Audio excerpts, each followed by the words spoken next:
नमस्कार साथियों, निर्माण क्लासेज अयोध्या में आपका हार्दिक स्वागत है। आज टुडेज करंट के इस पार्ट में कुछ नए क्वेश्चनों के साथ मैं आपके सामने हूँ। आज देखते हैं क्या क्या मिसलेनियस टाइप के क्वेश्चन हैं।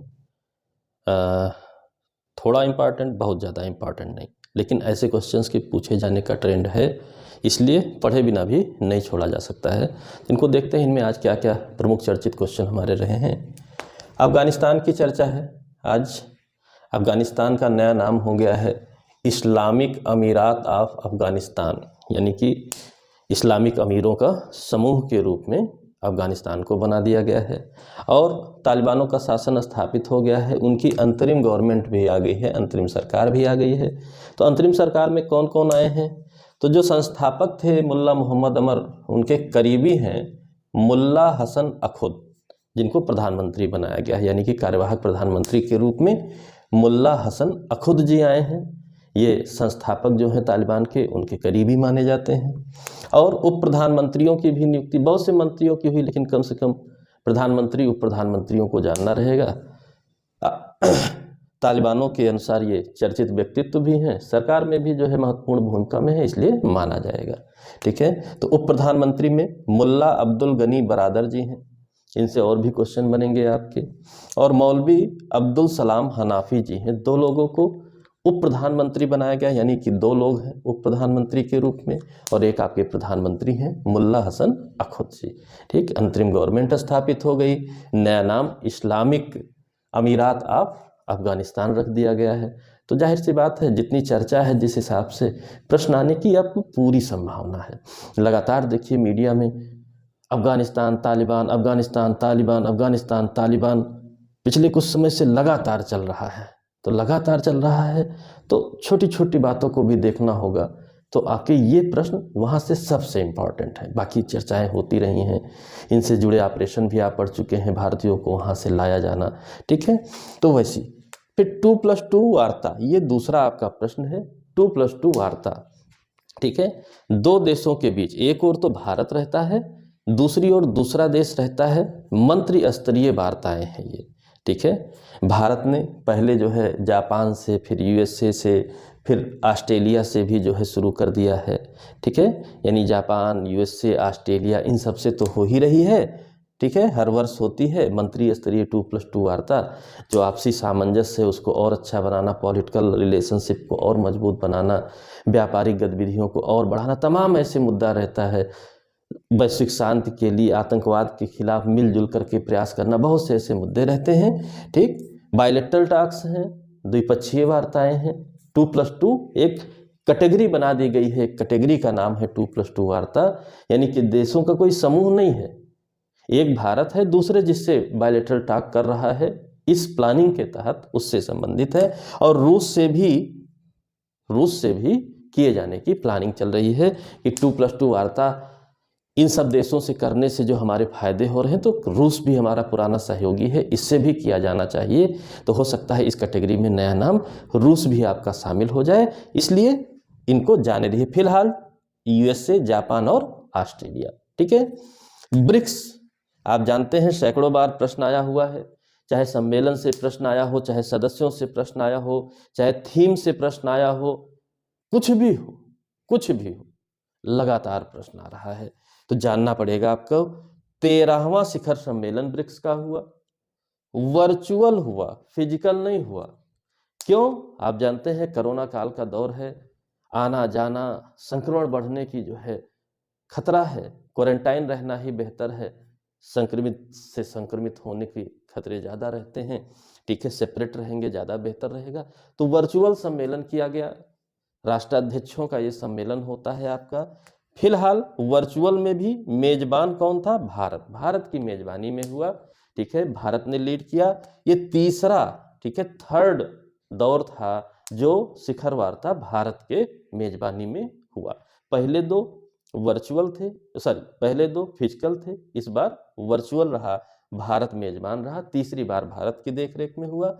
इस बार की थीम थी BRICS at the rate of 15, intra BRICS सहयोग के लिए निरंतरता, समेकन और आम सहमति।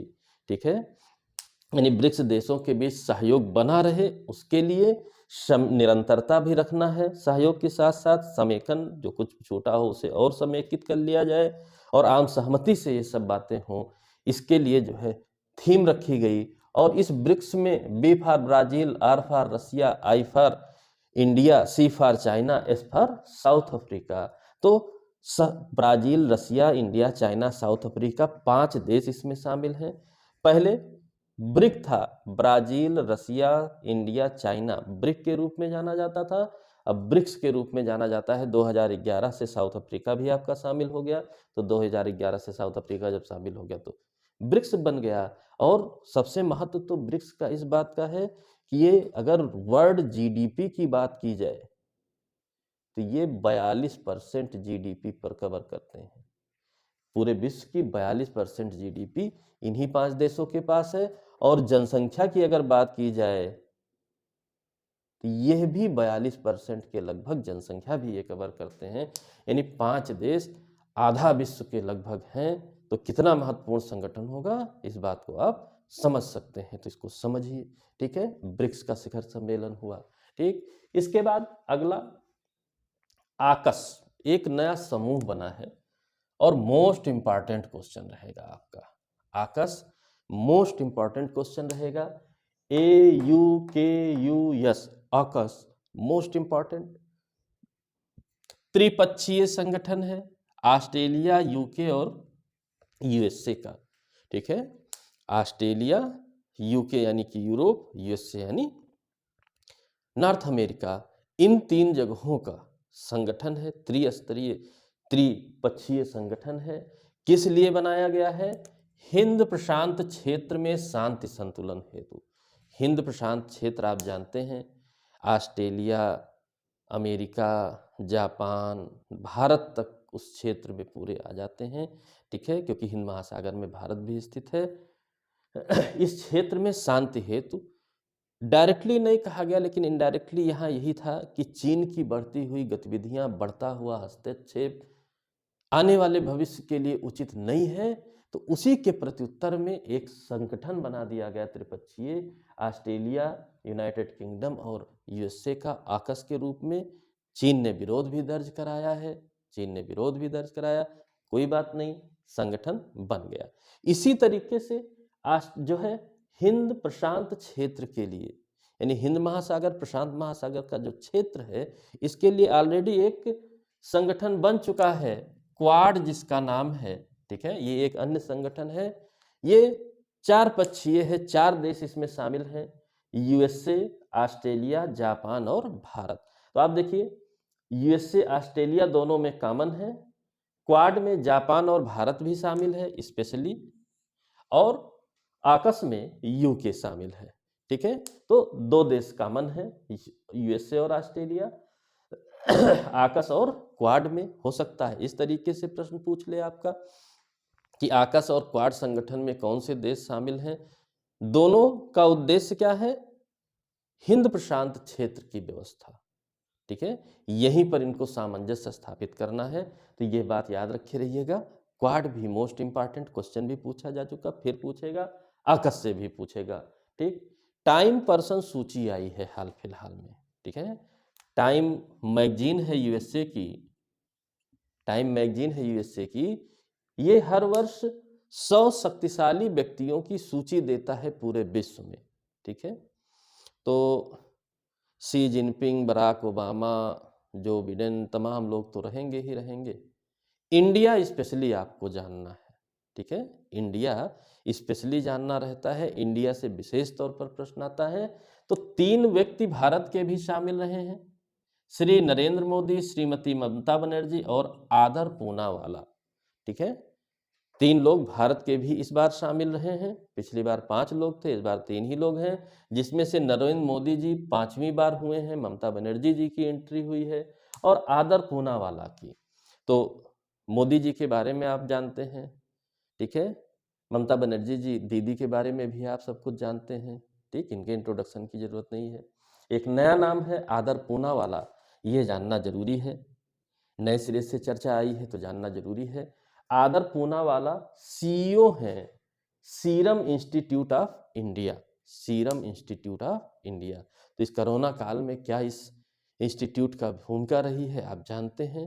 तो वहाँ के CEO आदर पूनावाला सशक्ततम स्थिति में आए हैं, यानी कि विश्व की 100 प्रमुख हस्तियों में ये भी शामिल हुए हैं।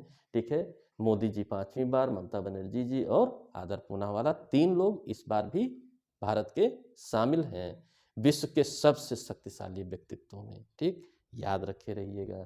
ठीक है, एक चौंकाने वाला नाम रहा है, एक चौंकाने वाला नाम रहा है इस लिस्ट में 100 सशक्तम शक्तिशाली व्यक्तियों में। वो नाम है अब्दुल गनी बरादर का। तो अब्दुल गनी बरादर जी उप प्रधानमंत्री बनाए गए थे, जो बनाए गए हैं अफगानिस्तान में, अभी इनके बारे में आपने पढ़ा, वो भी इस सूची में शामिल हैं। तो ये एक चौंकाने वाला नाम रहा कि अचानक इनका नाम कहाँ से आ गया। ऐसे लोगों को सामान्यतः नहीं शामिल किया जाता है, क्या हुआ क्या नहीं हुआ, लेकिन नाम शामिल है। तो ये चौंकाने वाला नाम भी पूछा जा सकता है, इस बात को ध्यान रखे रहिएगा। प्रश्न के हिसाब से आपको जानना अति आवश्यक है।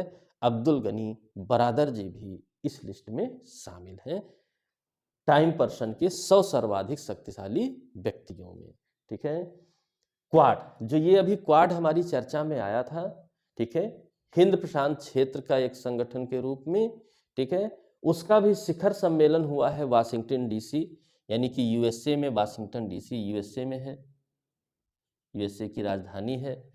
Washington DC means district of Columbia, ये USA की राजधानी है। यहाँ पर हुआ है क्वाड का शिखर सम्मेलन, यानी कि क्वाड्रिलेटरल सिक्योरिटी डायलॉग के रूप में इस संगठन की स्थापना हुई है। इसके देश आपने पहले ही पढ़े, USA, ऑस्ट्रेलिया, जापान और भारत। ठीक है, फिजिकल बैठक हुई है, वाशिंगटन DC में हुई है। प्रधानमंत्री श्री मोदी जी भी भाग लेने के लिए इसमें गए हुए थे। ठीक है, तो इसको याद रखे रहिएगा, कहाँ पर, वाशिंगटन DC में। तो आप देखिए कुल मिला के सभी इंपॉर्टेंट हैं, सभी इंपॉर्टेंट प्रश्न हैं। ठीक है, यानी अफगानिस्तान इतना ज़्यादा मीडिया कवरेज है तो यहाँ से कुछ ना कुछ क्वेश्चन आएगा ही आएगा। सरकार बनी है, 2+2 वार्ता भारत के लिए विशेष महत्व रखता है। ब्रिक्स हमेशा प्रश्न आता रहता है। आकस नया संगठन, अगर क्वाड आ रहा है क्वेश्चन तो नया संगठन आकस भी जरूर आएगा। टाइम पर्सन सूची इंडियंस को हमेशा पूछा जाता है। क्वाड का शिखर सम्मेलन, यानी कि क्वाड से 2 बातें हैं। ठीक है, क्या क्या, कौन कौन से देश भी हैं, कहाँ शिखर सम्मेलन हुआ, इनको जानना आपको जरूरी था। मोस्ट इंपॉर्टेंट प्रश्न है। ठीक है, मोस्ट इंपॉर्टेंट क्वेश्चन है, बार बार पढ़िए, दोहराइए, नोट्स बनाइए। इसका PDF फॉर्मेट आपको टेलीग्राम पर मिल जाएगा। टेलीग्राम का एड्रेस आपका दिया हुआ है। ठीक है, डिस्क्रिप्शन बॉक्स में आप लोगों ने पहले ही देखा होगा। वहाँ पर और मैटर भी जाते हैं, तो वहाँ आप टेलीग्राम समूह को ज्वाइन करिए, बेनिफिट रहेगा आपका। ठीक है, ध्यान से वीडियो को देखिए, वीडियो को पढ़िए, इधर उधर की चर्चाओं में समय व्यर्थ मत करिए, समय बहुत अमूल्य है।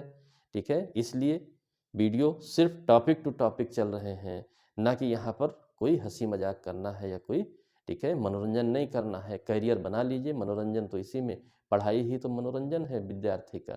ठीक है, यही आपका गहना है, यही आपका मनोरंजन है।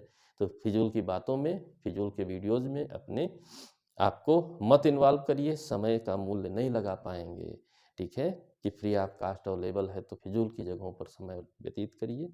समय भी एक मूल्य होता है। ठीक, इसलिए ध्यान से पढ़िए, प्रश्नों को समझिए। आगे वीडियो के साथ मैं पुनः आपके समक्ष रहूँगा। तब तक के लिए जय हिंद, जय भारत, धन्यवाद।